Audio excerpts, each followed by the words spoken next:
Well, good evening, young people, brothers and sisters. Nice to be with you again. I can't remember the last time we got together in a kind of like a group like this. And I'll tell you what, I have never, ever heard noise and energy. No, I have. The last time I heard the noise and energy that came from this group just prior to the meeting was when we were in the South African Bible School. And our brethren and sisters, our black brethren and sisters, used to go to the cafeteria and I'd have to wear earplugs as I ate my meal. I had never heard a noise. You have now taken the crown. The energy is unbelievable. Keep it up. Keep that energy up. We're going to talk about energy this evening, young people, brothers and sisters. And we're going to do it in the context of Joshua's final words. You know, there's something absorbing, there's something fascinating, there's something peculiarly special about people's final words. I mean, we've all grown up with that institutionalised expression, famous last words. You've probably said that many times, and so have I. You've probably heard people say it. Famous last words. Well, Joshua is going to utter some last words, and they are famous. He's 110. Now, it's been a long time since I've seen a brother on the platform 110 giving an exhortation, let me tell you. Now, you imagine a brother 110 years old talking to you about his experiences. We'd be riveted. 110? He'd been born before the First World War, and all the stuff that he'd seen would have been something worthwhile listening to as he recounted that to us. So Joshua is going to tell them famous words. He's going to tell the people what they'd seen. He's going to tell the people what they must understand. He's going to tell the people what they must do. What you've seen, what you've got to understand, and what you've got to do. And these are all going to tumble out in Joshua's last words to the people. Now, I want to begin our study this evening, young people, brothers and sisters, by the classic, famous words taken from verse 15 of Joshua 24. These words are bold and they're unequivocal. Verse 15, chapter 24. And if it seem evil unto you to serve Yahweh, choose you this day whom you will serve, whether the gods which your fathers served that were on the other side of the flood, or the gods of the Amorites in whose land you dwell. But as for me and my house, we will serve Yahweh. Joshua made his choice. But young people, he knew that there were other choices there. He knew there were other gods. He knew that there were other ways of life. And Israel had a decision to make, like the ecclesia has a decision to make today. And you young people and me have got to, again and again, we've got to decide about identity. We've got to decide about defining passions. We've got to decide about loyalties. Where do you identify yourself with? What passions define you? Where do your loyalties lie? That's what we want to talk about this evening. Identity, defining passions and loyalties. And make no mistake, every one of us in this room tonight, every one of us serves something or someone. Not one person in this room is exempt. Every one of us serves something or someone. All right, Joshua's journey of faith. The decisions and the choices that he made took him from the very beginning of the book that bears his name to the very last chapter. You come back to chapter 1. This is his journey. This is the man, 110 years old, that stood up and said, well, I've made my choice. What about you? And his journey of faith, right in the very beginning of the book, and then at the end of the book, you compare these two verses. Verse 1, Joshua 1. This is where the man's journey took him. Now, after the death of Moses, the servant of Yahweh, it came to pass that Yahweh spake unto Joshua, the son of Nun, Moses' minister, So what you've got Joshua in the very first verse. He's an attendant to Moses. Moses is the servant. And when you then swing back to the end of the book and you come to chapter 24 and you come to verse 29, you read these words. This is at the end of his journey of faith. He's gone from being a minister to Moses, and in verse 29 of chapter 24, and it came to pass after these things that Joshua, the son of Nun, not the minister anymore, he is now the servant of Yahweh. So, young people, when you put these two verses together, the first verse and heading toward the last verse of the book, when you put those two verses together, we're left in no doubt at all as to the power and the value of a good mentor. For years, Joshua had remained close to Moses. He'd watched Moses as Moses followed God. He watched Moses as Moses prayed, and Joshua learnt to pray as he watched Moses. He learned how to obey as he watched Moses. Young people, if you're alive, and you all look pretty much alive to me, if you're alive now, you are a mentor. Someone is watching you. Someone somewhere is watching you. It could be a younger person. It could be someone under your direct influence that's observing how you live. They're observing how you act and how you react. Someone's learning from you now. Doesn't matter how old you are. Someone's following your example. Mentoring young people is more than just words. Your life is on display now. And for 40 years, Moses was the constant factor in Joshua's life. He was always there. He was always dependable. He was the man that spoke face to face with God as a man speaks with his friend. How could you possibly imagine life without Moses? Well, he's gone. Moses, my servant, is dead. That's how the book begins. Blunt. Blunt. Moses, my servant, is dead. Chapter 1, verse 1. And life has got to go on. Moses is dead. Joshua, you've got to slip into his shoes, put on the mantle and run with it.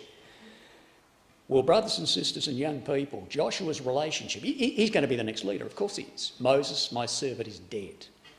But he's going to have a very different relationship with God. He's not going to have the face-to-face fellowship that his mentor had. Instead, Joshua is going to be the first leader who, although directly commissioned by God, Joshua is going to be the first leader who is dependent on the word of God already spoken and already written. And Joshua is going to be dependent on the prayerful inquiry of the priest to provide wisdom that he needs to give to the people in order that they might make godly decisions. Joshua is the first leader that's got the Bible and prayer. And so have we. We've got the Bible and we've got prayer. We've got what Joshua had. Well, young people, with that, with his Bible and with prayer, this is what he's told in chapter 1, verse 5 and 6. Joshua 1, verses 5 and 6. With the Bible and with prayer, this is what he's told.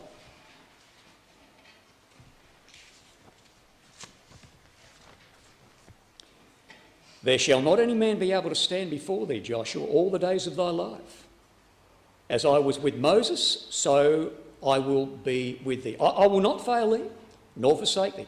Be strong and of good courage, for unto this people shalt thou divide for inheritance the land which I swear unto their fathers to give. Oh, brothers, sisters and young people, you're going to say, yes, of course. Of course Joshua needed to be strong. Of course Joshua needed to be of good courage. He's got to fight an enemy with almost an untried army who in the greatest part were undisciplined, to say the least. Of course he needed to be encouraged and to be strong. He's got no Moses to fall back on. Of course he needs to be encouraged and to be strong.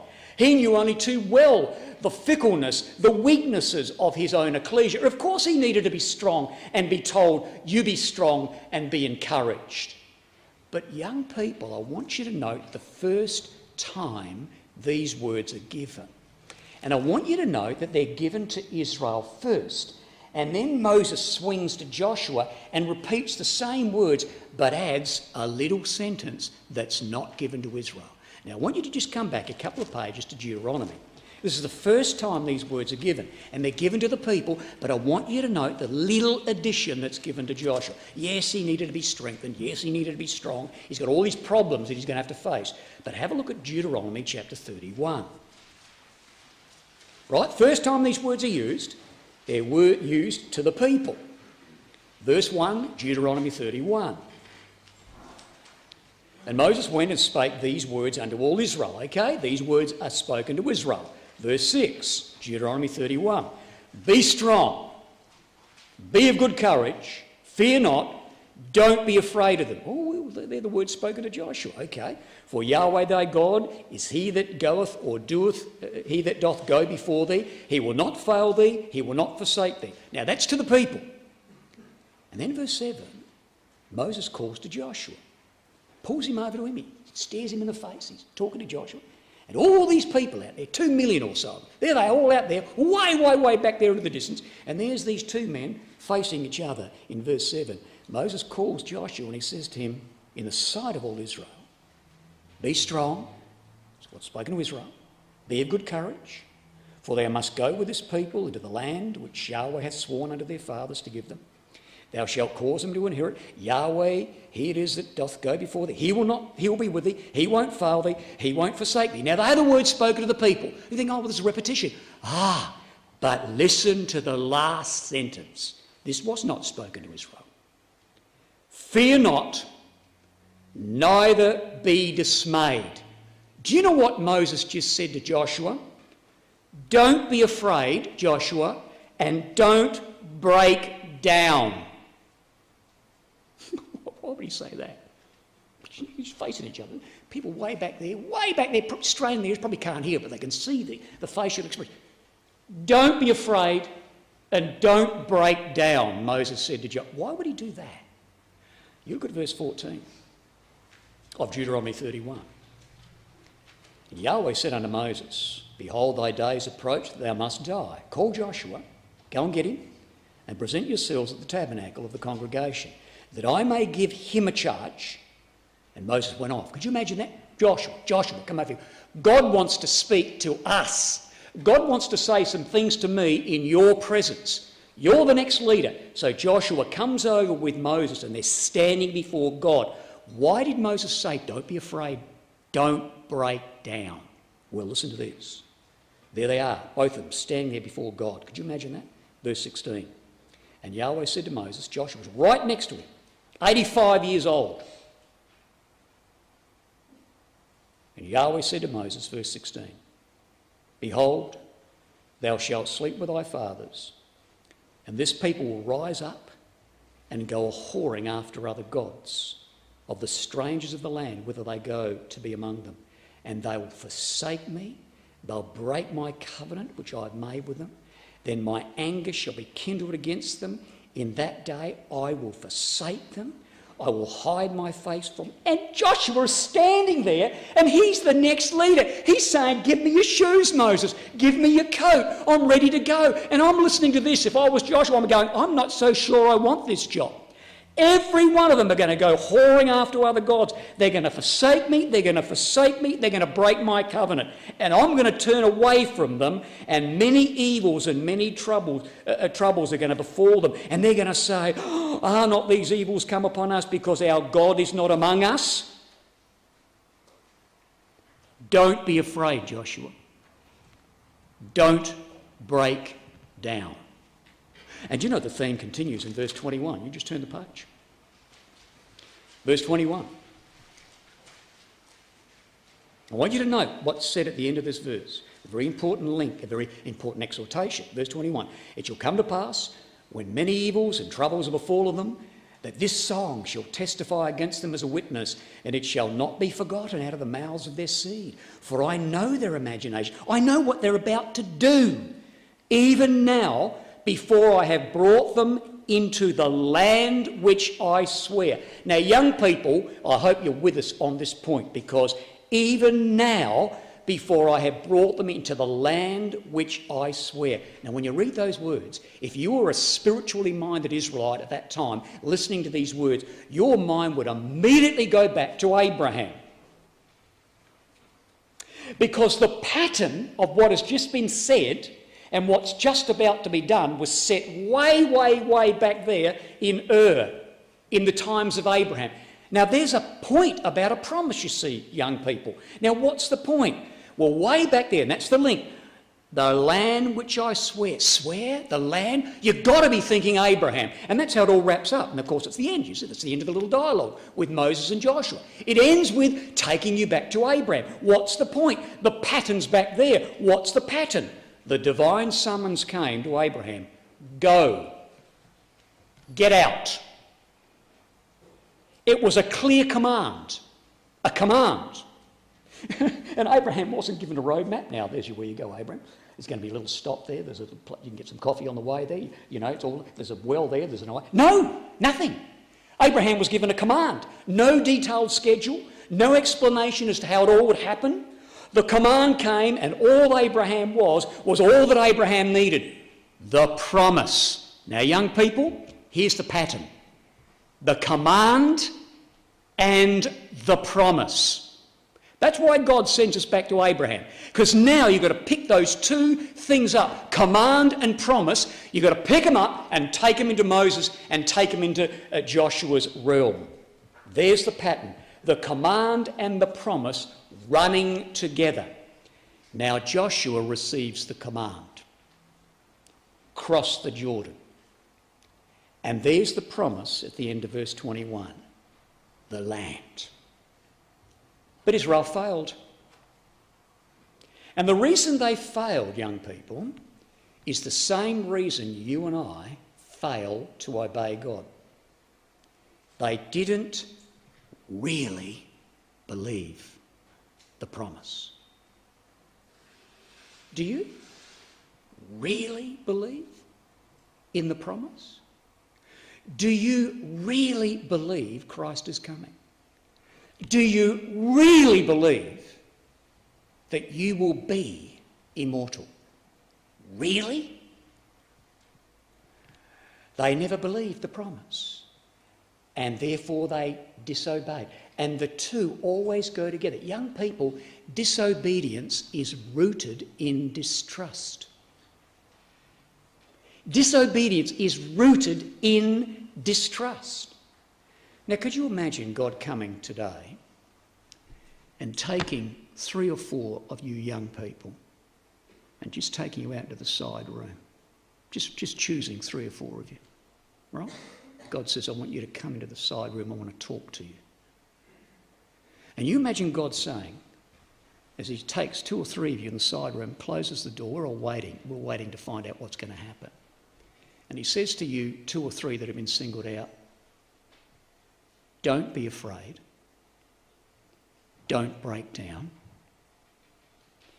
Nearly every one of the young people and brothers and sisters in this hall tonight, nearly every one of them is going to forsake me. They're going to break my covenant, and other gods are going to fill their heart. Nearly every one of them in this room.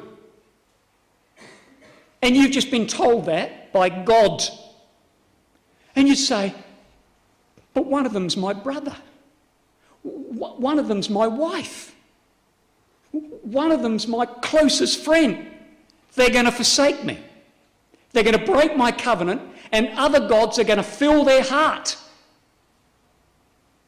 Now go back in and walk with them and try and get him into the kingdom.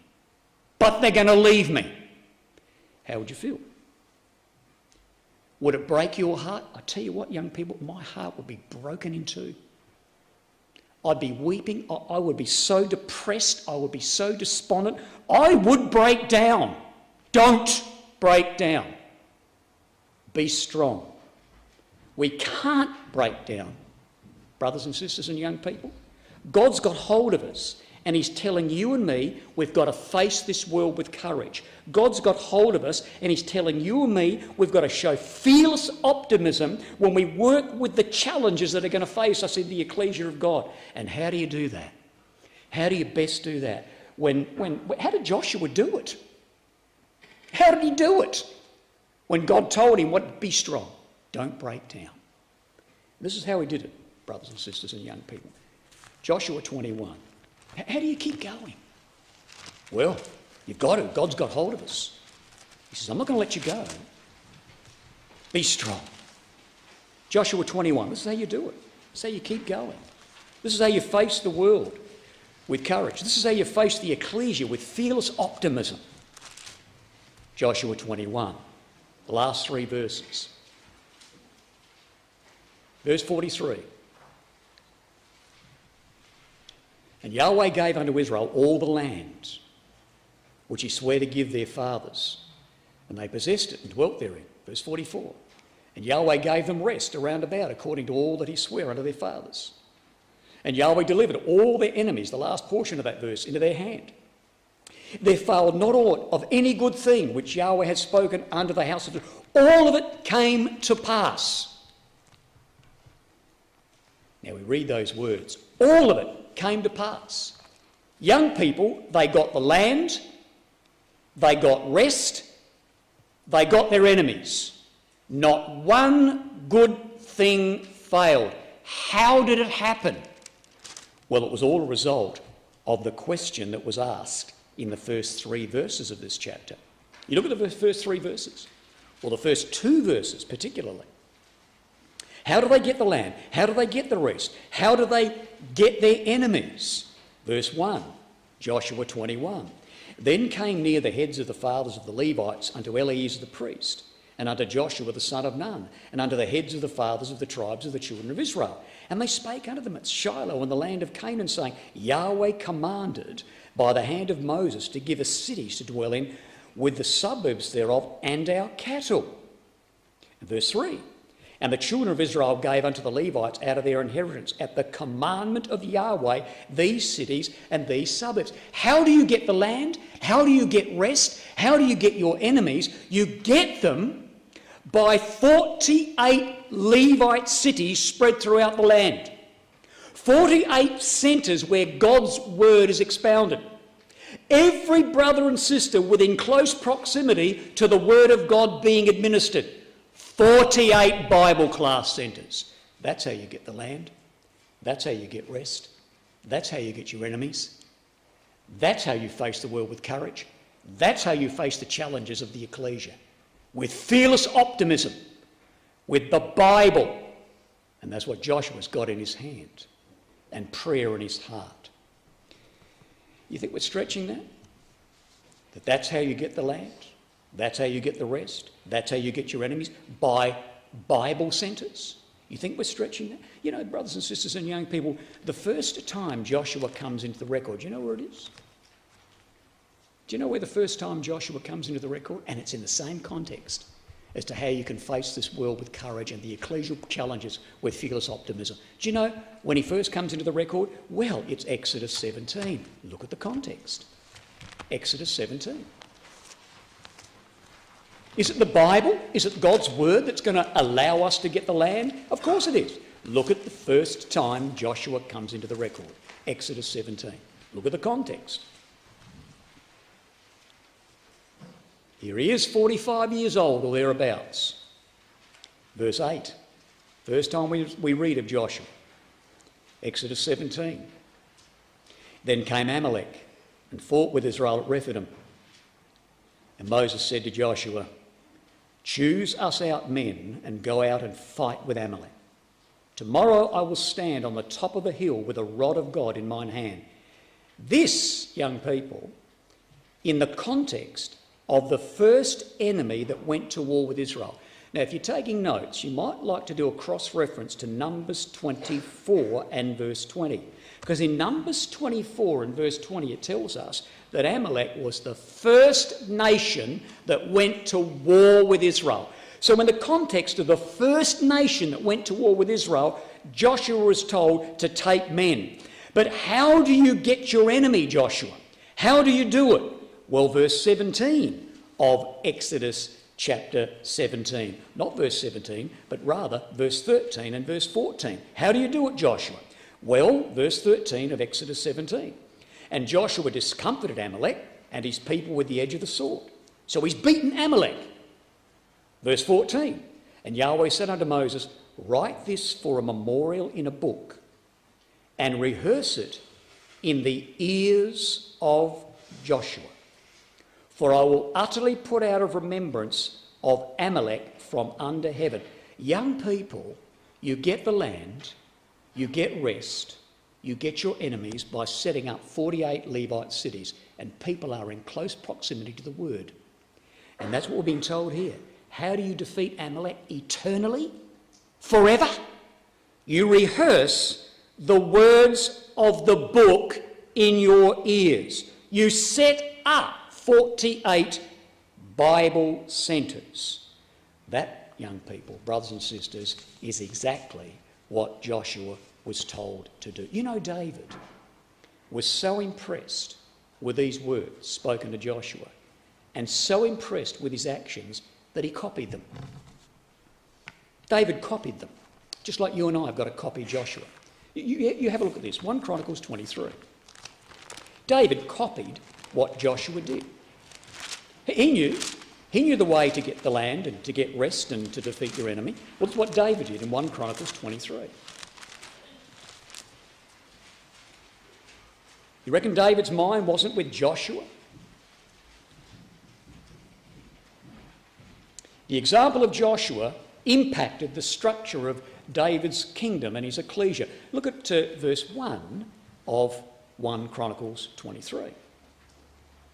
So when David was old and full of days, he made Solomon his son king over Israel. A bit like Moses about to hand over the responsibility to Joshua. Of course, David was in his 70s. He wasn't 120 like Moses. And Solomon wasn't 85 like Joshua.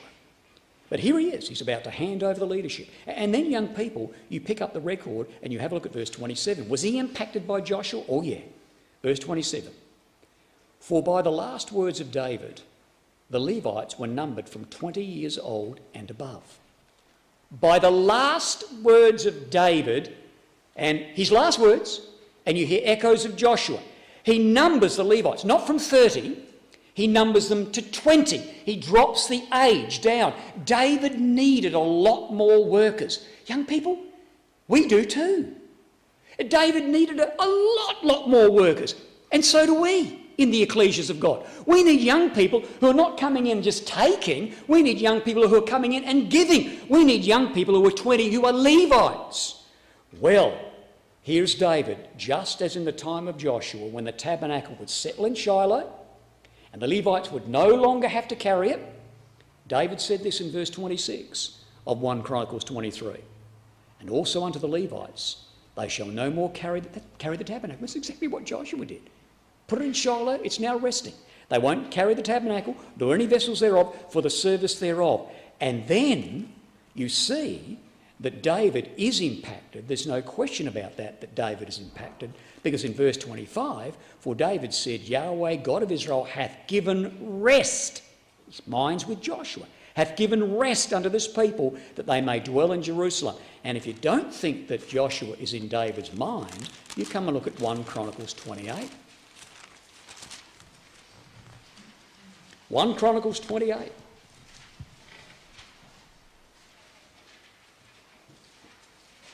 Verse 20. And David said to Solomon his son, be strong and of good courage, and do it. Fear not, nor be dismayed, for Yahweh Elohim, even my Elohim, will be with me. He will not fail thee, nor forsake thee, until thou hast finished all the work for the service of the house of Yahweh. So impressed, young people, was David with Joshua that when he organised his kingdom, he made sure that every Israelite had a Levite close by. Drop the age to 20. You've got a sacrifice? You're looking for somebody to help you? There's a Levite over there. You've got a sacrifice? You're looking for somebody to help you? Need a bit of instruction? There's a Levite over there. No one was standing in queue waiting. David knew that the way to get the land and the way to get rest and the way to get your enemy is to establish centres all over. And bear in mind, Levites everywhere to help the people. And bear in mind that for most of the year, these Levites lived in their own cities. And they came up at fixed times of the year to fulfil their duties. And what they learnt from their new roles, their duties, they took back and instructed others. They were being involved and they were involving others. Young people, a disposition that is never so happy as when you are involved in the service of the house of God. God looks down from heaven and he sees us in this room tonight who have got a disposition that is never so happy as working in the house of God. But there's nothing automatic about it. You can't put yourself in autopilot and work in the service of God. It doesn't come without effort. You know what Joshua said in Joshua 23 and verse 11? He said, "Take good heed unto yourselves that you love Yahweh your God." Now you listen to that again. Joshua 23 verse 11. Listen, you don't put cruise control on when you love God. You don't flick to autopilot and kick back with a coffee in your hand when you love God. There's nothing automatic about loving God at all. Rotherham translates Joshua 23 and verse 11 as, "Take diligent heed to your souls to love Yahweh your God." Let me spell it out in unequivocal terms. The Hebrew is, in Joshua 23 verse 11, be very careful. I'll even spell it out even more clearly. Be full of care that you love God. Be full of care. You see how highly intentional that is? It requires, young people, energy and attention. Now you have a look at this. You may not see that text there because we didn't get the thing filling out on the screen. But it's the King James, so you'll see the verses we've highlighted. You don't love God by kicking back in autopilot. You've got to put a lot of effort and a lot of attention and a lot of energy into loving God. Now have a look and see why it's done. Now there are verses there. There is verse 3, 4, 5, 6. Oh, this is Joshua 24, verse 8, verse 10, verse 11, verse 12, verse 13. What are we saying? Now look at the attention and look at the energy in this chapter. Loving God is all about energy and attention. Attention and energy. Look at this. I took, I gave, I sent, I plagued, I did, I brought, I gave, I destroyed, I delivered, I sent, I have given. Young people, when God acts, we remember. We give attention. And God acted. Look at him. He's telling them, I've acted. Remember what I did and give attention. And then when God speaks, we obey. We give energy. So attention and energy are both required to love God. And that's what's being portrayed here, you see. Now, we live in the present. We're informed and we're challenged by the past. Look at it. I took, I gave, I gave. They're being informed. They're being challenged by the past. And then when we give our attention to being challenged and being informed by the past, when we give our attention to that, we are being full of care that we love God. Then we are energised. We are motivated and energised by the future. But young people, chapter 24 is about a transition. It's about a transition from the past to the present to the future. It's about a transition of being full of care that we love God. And this transition is there in chapter 24. Have a look at it.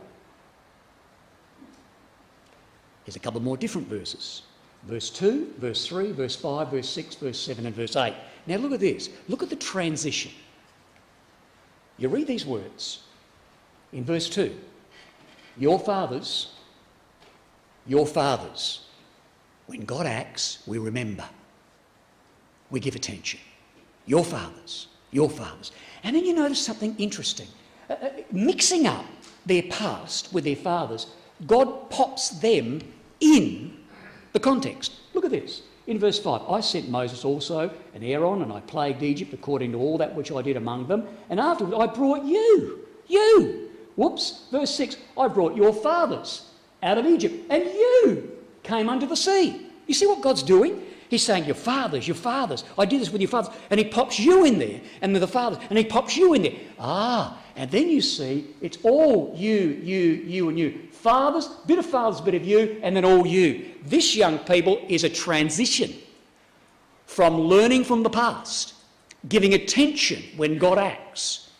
There's the past, there's the transition, and there's the present. Be very careful that you love God. Attention and energy. And therefore, they were directed in chapter 24 to the past. They were transitioned to the present, and they were connecting themselves inseparably to the promises. Therefore, in chapter 24, we turn the page to verse 17, they're going to give attention by reflecting upon what God did in the past. God brought us up. They're giving attention. When God acts, we remember. We think about it. There we are in verse 17, and God preserved us. There we are in verse 18, and God drove us out. So they're hearkening back to the past. And in so doing, young people, 3 times they hearken back to the past. Their attention is riveted as they remember what God did. And 3 times they make the acclamation, we will serve Yahweh. I remember, energy is required, I'll serve him. I remember, energy is required, I'll serve him. I remember, energy is required, I'll serve him. Can you see the point? Attention and energy. There it is, attention, energy, attention, energy, attention, energy. Be very careful. Be very careful that you love Yahweh your God. And therefore, all that God had done has now got to be matched by their exclusive devotion to him.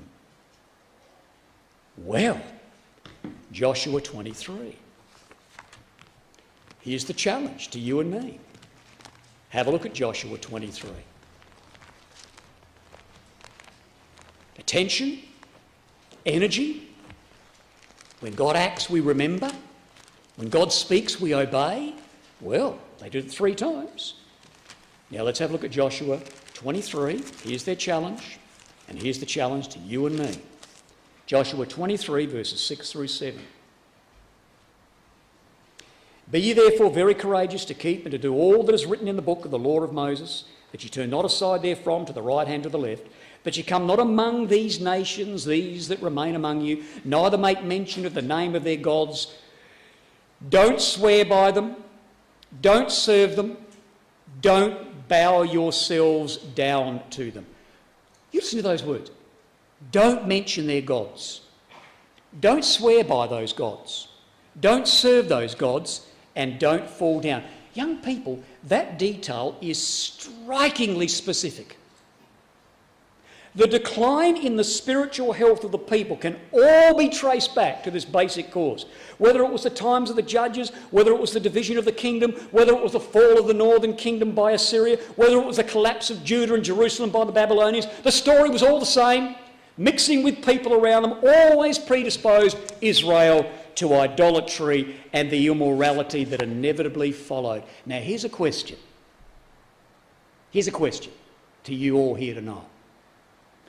What is it about the attraction of other gods that are still incredibly numerous in this world? What is it that's so attractive? Well, it's all about serving ourselves through them. Idols are attractive. Idols are numerous. But why are they so attractive? And why is the selfie so attractive? That's not a selfie. They are selfies with this girl. And the reason they call them selfies, somebody told me, was because they can't spell narcissism. So they call them selfies. Young people, why are these gods so attractive? Well, is this it? Is it that they are so much more tangible than God? I can get an idol and I can touch it and I can feel, I can play with it. I can smell it. I can taste it. You can do things with idols. You can reshape them, and you can't do that with God. That's why they're attractive. Is it that they're so attractive because they're apparently so much more accessible?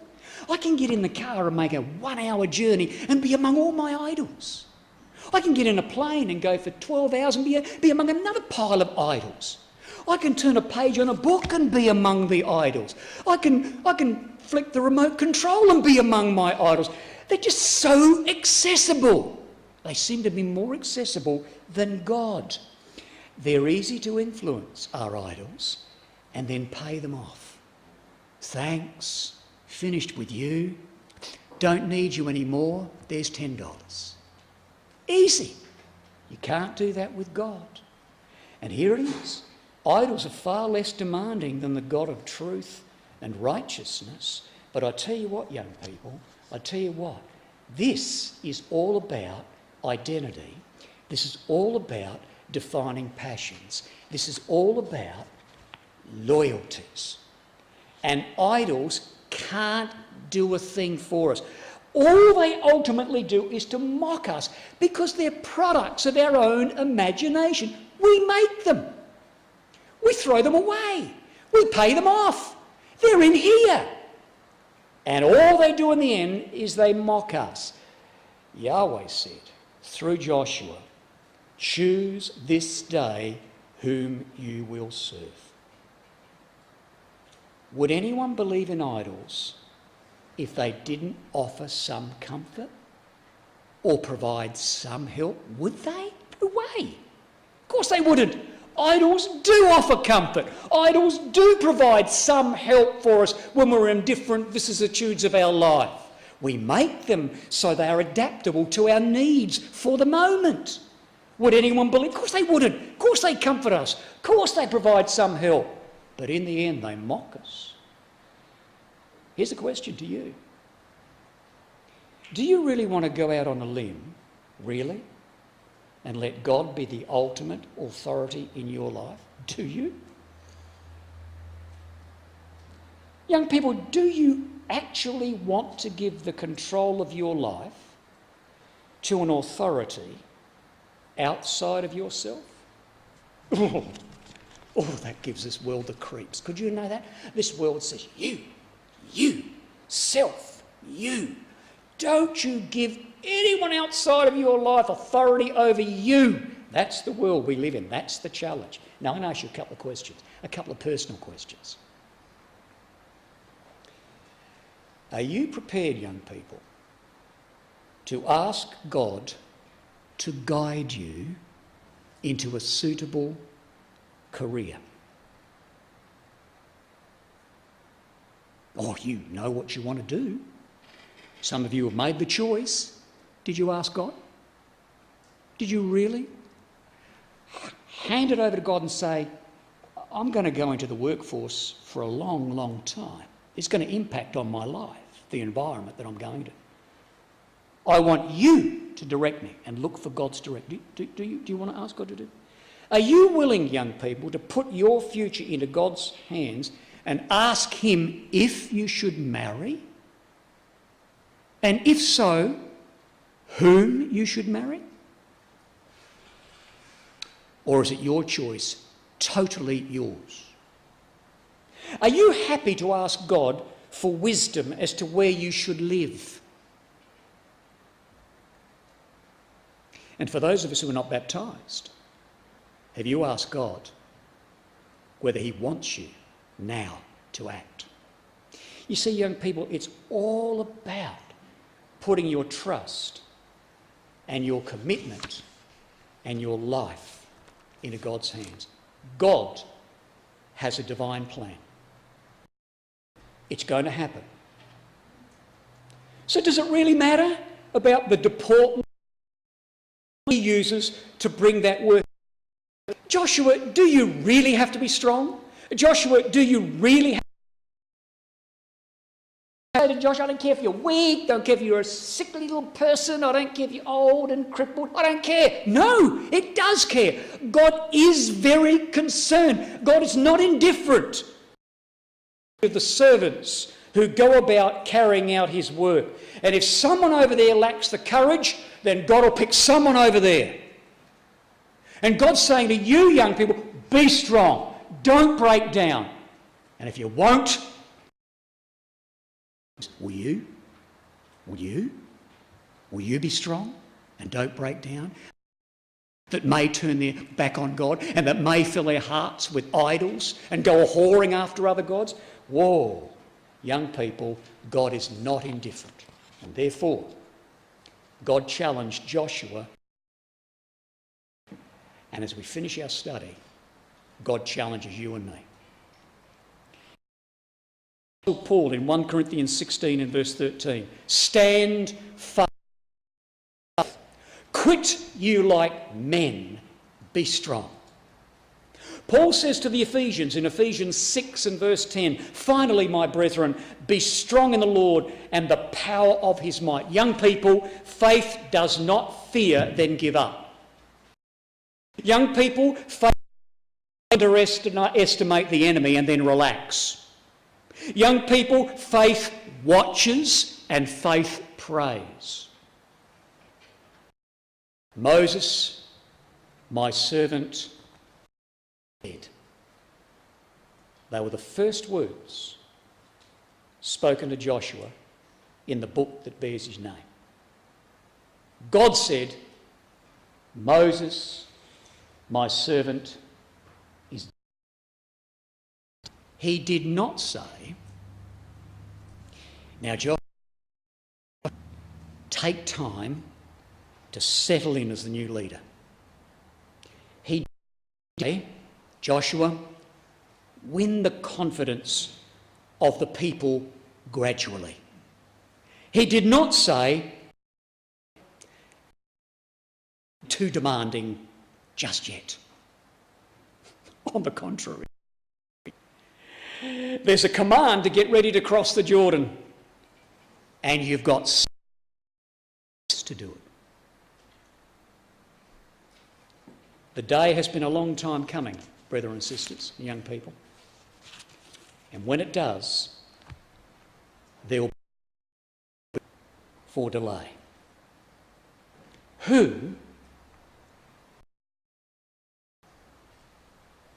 What passions define you now? And where do your loyalties lie?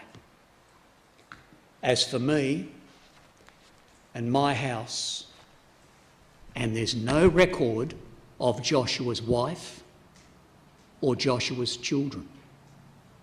No children, no wife. As for me and my house, we will serve Yahweh. That is what we want young people to feel in their heart, energised on what God has done in the past.